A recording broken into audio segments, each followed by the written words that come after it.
India से किसी ने कांटेक्ट किया और उन्होंने अपनी प्रॉब्लम मुझे बताई। यही स्टोरी आपको सुनाने लगी हूँ। रियल स्टोरी है, आपने इसको पूरा सुनना है। हो सकता है कि आपको भी इस स्टोरी से कुछ ना कुछ सीखने को मिले। Thank you.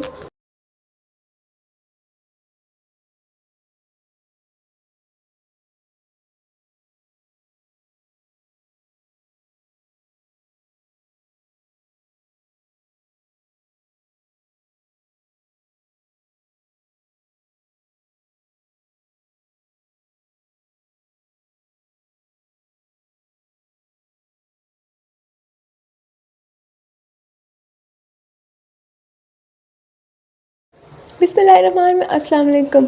आप देख रहे हैं मेरा चैनल इंस्पिरेशनल टॉक्स। उम्मीद करती हूँ कि मेरी यूट्यूब फैमिली बिल्कुल ठीक होगी। मैं हूँ क्लिनिकल साइकोलॉजिस्ट और मेरे चैनल पे आपको मोटिवेशनल प्लस एजुकेशनल वीडियोस मिलती हैं।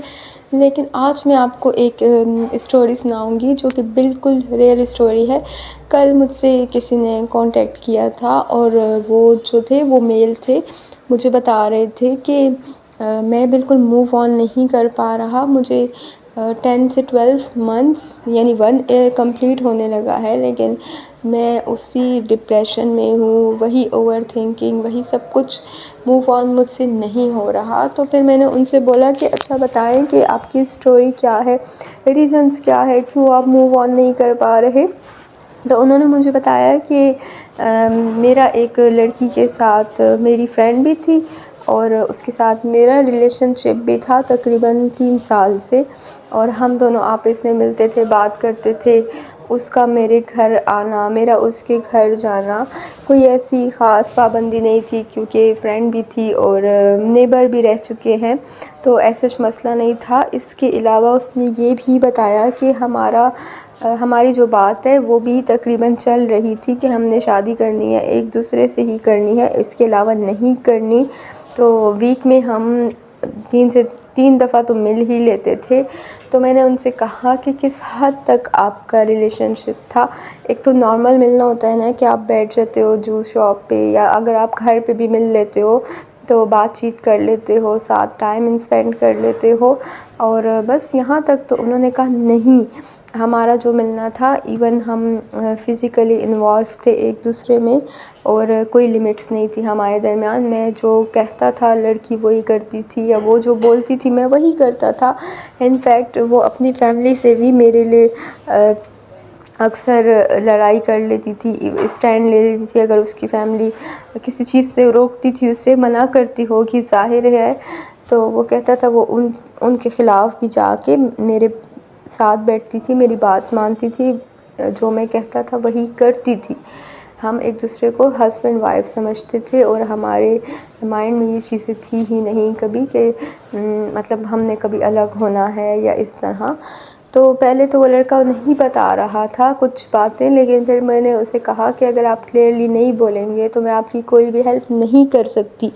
फिर उसने क्लियर बात बताना शुरू की कि यही हुआ था, और फिर अचानक से उस लड़की का इंटरेस्ट ख़त्म हो जाता है। तो मैंने उससे पूछा कि अचानक से इंटरेस्ट कैसे ख़त्म हो सकता है, एक लड़की आपके लिए इतना आगे चली गई है, आपके साथ इतना अटैच्ड है, तो वो किस तरह से चेंज हो सकती है। मैंने उससे कहा कि इसके रीज़न्स हो सकते हैं, या तो उसकी लाइफ में कोई और आ गया होगा, या इसके अलावा वो आपके जो उसका इंटरेस्ट इसीलिए ख़त्म हुआ है कि हो सकता है आप में कोई ऐसी चीज़ें हों जिसकी वजह से वो और रिलेशनशिप ना रखना चाहती हो, या फिर आप उससे आगे शादी जो है उसको डिले कर रहे हो।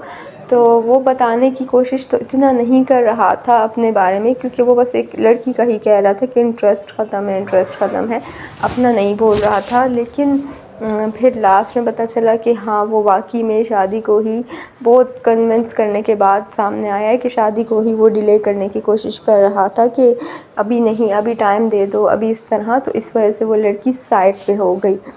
अब देखिए, यहाँ पे तो वो लड़की साइड पे हो गई और लड़का भी कुछ टाइम बाद जो है वो मूव ऑन कर लेगा, उसको कोई और मिल जाएगी या जो भी होगा, क्योंकि लाइफ में आगे तो बढ़ना है।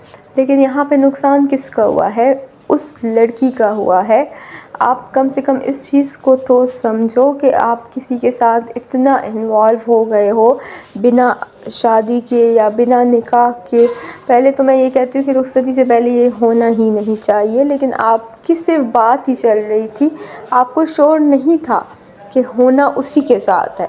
ठीक है, बीच में बहुत सारी बातें आ सकती हैं ना, तो ये लड़कियाँ, आप उस टाइम आपका माइंड कहाँ चला जाता है, आपकी सोच कहाँ पे चली जाती है कि आप उस लड़के को इतना क्लोज़ उसके जा रहे हो, लेकिन आपको ये नहीं पता कि वो आपको छोड़ भी सकता है, उसका आपसे दिल भी भर सकता है, या दोनों साइड पे किसी भी वजह से ये रिश्ता ख़त्म हो सकता है।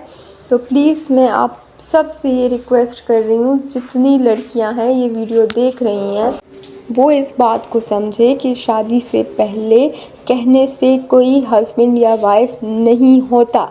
जब तक उस बंदे के साथ आपका निकाह ना हो जाए, आपका रिश्ता मजबूत ना हो जाए, तब तक आप हस्बैंड वाइफ नहीं बन सकते। एक तो ये वाला कॉन्सेप्ट जो चल रहा है ना कि आप बस जो भी है तुम्हें मैंने बीवी समझ लिया है, अब जो हम चाहें वो कर सकते हैं, ये चीज़ गलत है। इस तरह जो बॉयज़ हैं वो आप लोगों को यूज़ कर रहे हैं, आपका फ़ायदा उठा रहे हैं ये बोल के। और लड़कियां जो है वो ज़रा जल्दी बातों में आ जाती हैं, इमोशनली वीक होती हैं, तो उनको समझ नहीं आता, उनको लगता है कि इस टाइम पे जो है ये लड़का बस वही मेरी दुनिया है, वही सब कुछ है मेरा। प्लीज़ गर्ल्स इस चीज़ को समझें। अगर आपको वाकई में वो शख्स इतना पसंद है तो उसे बोलें कि आपके लिए रिश्ता भेजे, निकाह करें और उसके बाद ही अपने किसी रिश्ते को आगे बढ़ाएं। Thank you so much.